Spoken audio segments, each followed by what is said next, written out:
So the next video is about design of continuous slab.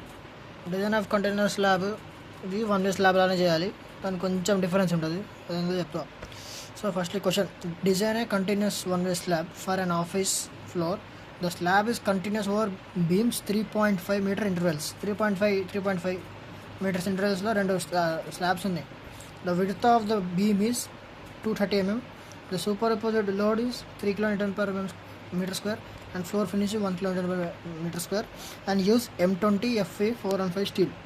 So first, given that L equal to 3.5 mm, FCK equal to 20 Newton per mm square, Fi equal to 415 Newton per mm square. So first step, depth of slab. ఈ crucial step ఇది. దీంట్లో depth of slab అనేది D equal to L/25 to L/30లో range vary అవుతుంది. So మనం one way slab కాబట్టి ఎప్పుడైనా 25కి క్లోజ్ తీసుకోవాలి. So D equal to span 3500/30. Okay, ఇలా ఏదైనా తీసుకో, 25 30 తీసుకో, మనం 30 తీసుకుంటాం. 116.67 mm. సో ఎఫెక్టివ్ స్పాన్ అనేది అప్రాక్సిమేట్గా 120 mm అనుకుందాం. నెక్స్ట్ ఇది ఎఫెక్టివ్ డెప్త్. ఓవరాల్ డెప్త్ మనకి తెలిసిందా, అది అజ్యూమ్ చేసుకోవాలి. అంత 20 mm డయాకి 10 mm బార్స్ అజ్యూమ్ చేసుకోవాలి. సో ఇక్కడ 120 + 20 + 10/2 చేస్తే 145 mm వస్తుంది ఓవరాల్ డెప్త్ అనేది 145 mm. ఇప్పుడు నెక్స్ట్ స్టెప్ ఏంటంటే, నెక్స్ట్ టైం మనకు తెలిసిందా ఎఫెక్టివ్ స్పాన్ కనుక్కోవాలి. Effective span same one way స్లాబ్లో చేసినట్టు ఎఫెక్టివ్ స్పాన్. ఇక్కడ విడ్త్ ఆఫ్ బీమ్ సపోర్ట్ ఎంత 230 mm. సో ఇప్పుడు క్లియర్ స్పాన్ ఎంత 3500. క్లియర్ స్పాన్ నుంచి విడ్త్ కట్ చేసేయాలి. ఇప్పుడు మనకి క్లియర్ స్పాన్ అనేది ఇంత వస్తుంది. ఇంత వచ్చాక ఇప్పుడు క్లియర్ స్పాన్ని ఇందాక ఇక్కడ ఒక ఇచ్చిన స్పాన్కి 25 చేసాం. ఇప్పుడు నెక్స్ట్ ఏంటంటే ఎఫెక్టివ్ స్పాన్ కనుక్కున్నాక, ఇది ఎఫెక్టివ్ స్పాన్ అని కనుక్కున్న తర్వాత దానికి /12 చేయాలి. Clear span /12. ఇది కంటిన్యూస్గా వన్ వే స్లాబ్స్కి ఇట్లా తీసుకుంటారు. T270/12 చేస్తే 272.5 mm. ఇది ఇప్పుడు effective span. So centre to centre support.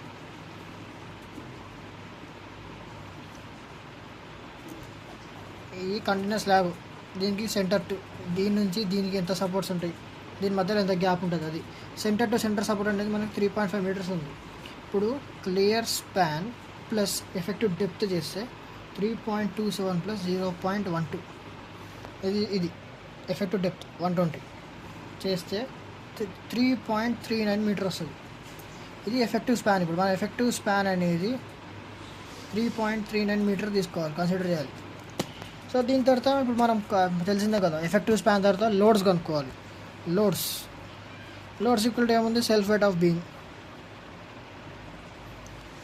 Of beam అనేది ఓవరాల్ డెప్త్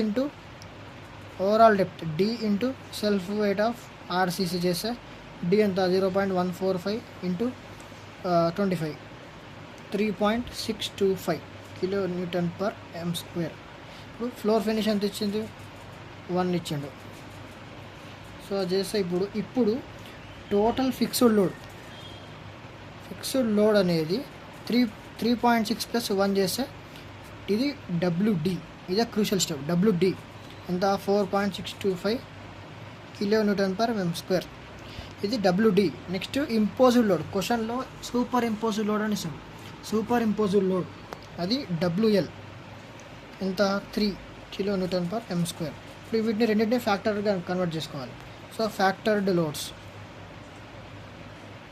ఇప్పుడు WUD ఎంత 4.565 × 1.5 చేస్తే 6.94 Newton per m square. WUL equal to 3 × 1.5 చేస్తే 4.5 kN per m square. ఇది అయిపోయాక ఇప్పుడు మెయిన్ స్టెప్, దీంట్లో bending moment and shear force తీసుకోవాలి.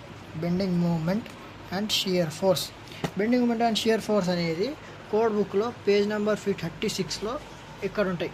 ఇది బెండింగ్ మూమెంట్ కోఫిషియెంట్స్, ఇది షియర్ కోఫిషియెంట్స్. బెండింగ్ మూమెంట్లో ఇప్పుడు మనకి క్వశ్చన్లో ఏమని ఇస్తాడంటే మనకి క్వశ్చన్లో మెన్షన్ చేయలేదు కానీ ఆన్సర్లో మెన్షన్ చేశాడు. ఏంటంటే బెండింగ్ మూమెంట్ అనేది maximum support moment occurs at support next to end support. ఈ కండిషన్ క్వశ్చన్లో ఇస్తాడు. Support next to end support అన్నాం కానీ ఇందులో వెతకాలి. ఎక్కడ ఉంది ఇది? Near middle of end span కాదు, at middle of inter span కాదు, at support next to the end support. So ఇప్పుడు మనము డెడ్ లోడ్ WDకి ఏమో ఇది తీసుకోవాలి, WLకి ఏమో ఇది తీసుకోవాలి. సో ఇప్పుడు చేద్దాం. ఎలా అంటే MU max ఈక్వల్ టు ఇది నెగిటివ్ ఎంత 1/10 into WUD into L² plus 1/9 WUL L² చేస్తే అప్పుడు 1/10 ఇంటూ W ఎంత వచ్చింది 6.94 ఇంటూ L ఎంత 3.39² ప్లస్ 1/9 ఎంత ఇది 1/9. W అనేది ఓకే, ఇది WLకి 4.5 ఇంటూ L ఎంత 3.39² చేస్తే MU మ్యాక్స్ నెగిటివ్ అనేది MU మ్యాక్స్ నెగిటివ్ అనేది ఎంత వస్తుంది 13.72 kN/mm మీటర్. ఇది ఫస్ట్ ఒకదానికి. ఇప్పుడు నెక్స్ట్ ఏమి ఇచ్చిందంటే ఇంకో కండిషన్ ఏమి ఇచ్చిందంటే మిడిల్ ఆఫ్ ఎండ్ స్పాన్లో కూడా అక్కర్ అవుతుందట. మిడిల్ ఆఫ్ ఎండ్ స్పాన్కి ఫార్ములా ఏంది? ఇది ఇక్కడ middle of end span 16/12 middle of end స్పాన్కి 1210 ఇక్కడ near middle of end span. So ఇప్పుడు MU max positive 1/12 WUD L² plus 1/10 WUL into L².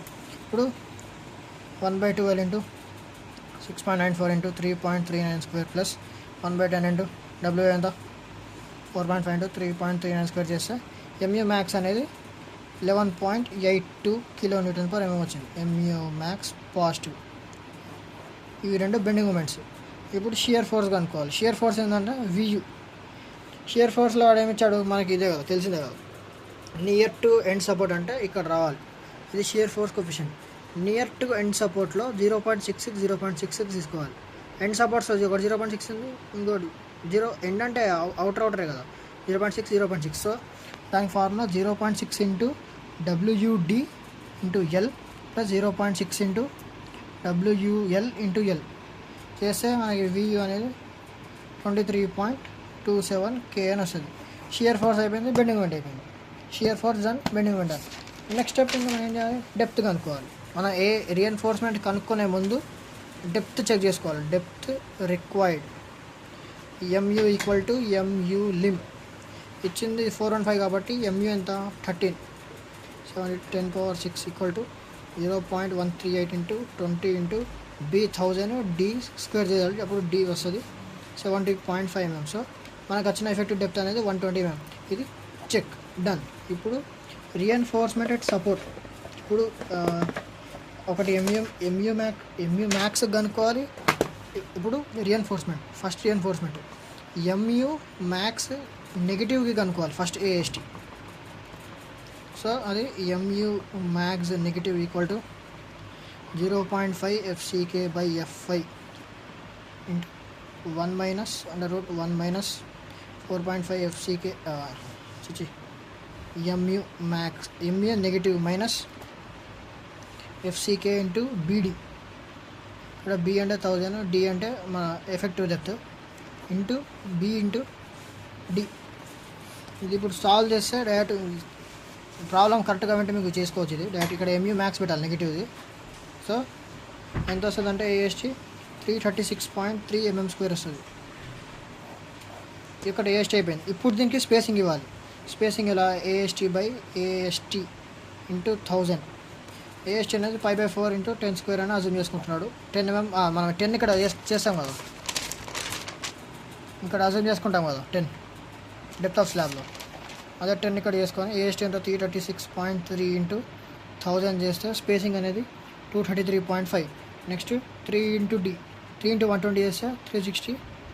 Next 300 mm exceed అవ్వలేదు.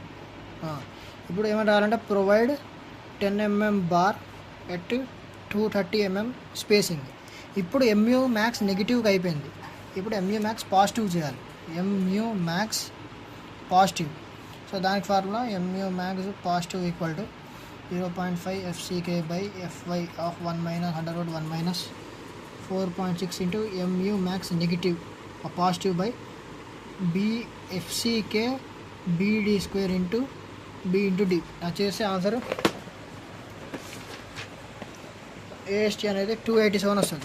MU పాజిటివ్కి AST అనేది 287 వస్తుంది mm స్క్వేర్. ఇప్పుడు దీనికి మళ్ళీ స్పేసింగ్ ఇవ్వాలి. AST ఇంటూ 1000 స్పేసింగ్ అవి ఇస్తే సేమ్ దీనిలాగానే స్పేసింగ్ ఇస్తే 10 రాజు వేసుకోవాలి. ఇక్కడ AST వేసుకొని చేస్తే 273.7 mm వస్తుంది. దాని తర్వాత 3D ఇంటూ 3 అనేది 120 చేస్తే 360, ఇంకొకటి 300 అని రాసుకోవాలి. Comment provide 10 mm bar at 270 mm space. ఇప్పుడు రెండు మెయిన్ రీఎన్ఫోర్స్మెంట్లు అయిపోయినాయి. రెండు మెయిన్ రీఎన్ఫోర్స్మెంట్ అయిపోయిన తర్వాత ఏం చేయాలి? డిస్ట్రిబ్యూషన్ రీఎన్ఫోర్స్మెంట్ కనుక్కోవాలి. డిస్ట్రిబ్యూషన్ రీఎన్ఫోర్స్మెంట్ అది AST equal to 0.12% of gross area. So 0.12/100 into 1000 BD 1000 D ఏమో ఓవరాల్ డెప్త్ చేస్తే 174 వస్తుంది AST. ఎస్. ఇప్పుడు దీనికి స్పేసింగ్ ఇవ్వాలి. స్పేసింగ్ ఏంది? π/4 ఇంటూ 8 స్క్వేర్ అర్థం చేసుకోవాలి. 8 అర్థం చేసుకోవాలి. నెక్స్ట్ ఇది 1000 ఇంటూ 1000 ఇంటూ AST ఎంత? 174. ఇది చేసే ఆన్సర్ 289 mm వస్తుంది. సో 8 mm బార్ అనేది 289 స్పేసింగ్లో ఇవ్వాలి. ఇక్కడ maximum spacing 5 into 120 600. Next 450 mm each. ఇలా అయిపోయాక ఇంకోటి డిఫ్లెక్షన్ కనుక్కోవాలి. డిఫ్లెక్షన్ స్టెప్ L/D రేషియో అనేది కంటిన్యూస్కి 26 ఉంటుంది. సో ఇక్కడ FS ఈక్వల్ టు 0.58 FI. మీకు డిఫ్లెక్షన్ చేయడానికి రానప్పుడు డైరెక్ట్ ఇది ఇలా పెట్టుకుంటా చేస్తే మనకి వ్యాలిడ్ అయిపోతుంది. FS ఈక్వల్ టు 0.52 FI అంటే ఇచ్చిన 415 తోని మల్టిప్లై చేయాలి. అప్పుడు FS ఈక్వల్ టు 240 Nm/mm² వస్తుంది. ఇలా వచ్చాక L/D రేషియో 1.55 ఇంటూ 26 40.3. అప్పుడు మనకి స్పాన్ ఇక్కడ L/D ప్రొవైడెడ్ ఉంటుంది. దానికి కనుక్కోవాలి ఎంత స్పాన్ ఎంత 3390 మనకి ఎఫెక్టివ్ డెప్త్ ఎంత 120. అది చేస్తే 28.25 వస్తుంది. సో 28.25 అనేది తక్కువ 40కి తక్కువ కాబట్టి deflection is safe. No deflection. ఇది ఆన్సర్. దానికి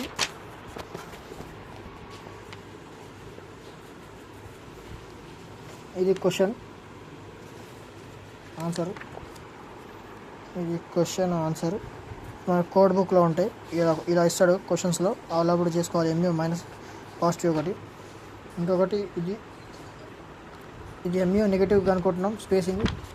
ఇది MU పాజిటివ్ కనుక్కుంటున్నాం. Distribution reinforcement check for deflection. ఇది ప్రాబ్లం కంటిన్యూస్ స్లాబ్కి.